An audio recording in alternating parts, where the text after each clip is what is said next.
નમસ્કાર મિત્રો, જય દશામાં. મિત્રો, દશામાના વ્રત ચાલુ હતા ત્યારે પૃથ્વીપુરા ધામમાં રીનલબાના દર્શન કરવા માટે ભારે ભીડ જોવા મળતી હતી. પરંતુ મિત્રો, દશામાના વ્રત પૂરા થયા બાદ પણ હાલમાં પૃથ્વીપુરા ધામમાં રીનલબા અને દશામાના દર્શન કરવા માટે ભારે ભીડ જોવા મળે છે. મિત્રો, રવિવારના રોજ દશામાના મંદિર તરફ આવતા રસ્તામાં ઝાલા બાવજી મહારાજનું પૌરાણિક મંદિર આવેલું છે, જ્યાં ભવ્ય મેળાનું આયોજન કરેલ છે. મિત્રો, તમે જોઈ શકો છો વિડીયોમાં કે ત્યાં કેટલી માનવ મહેરામણ ઉભરી આવી છે.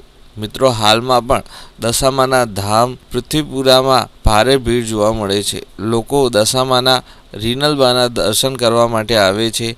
મિત્રો, આ અદ્ભુત ચમત્કાર જે રીનલબા સાથે થયો હતો, ત્યારબાદ ત્યાં દશામાના દર્શન કરવા માટે ભાવિક ભક્તો આવતા હતા. મિત્રો, શું તમે પણ દશામાના ધામ રીનલબાને મળવા, તેમના દર્શન કરવા જઈ આવે કે નહીં? કમેન્ટ કરીને જરૂરથી જણાવજો. જય દશામાં.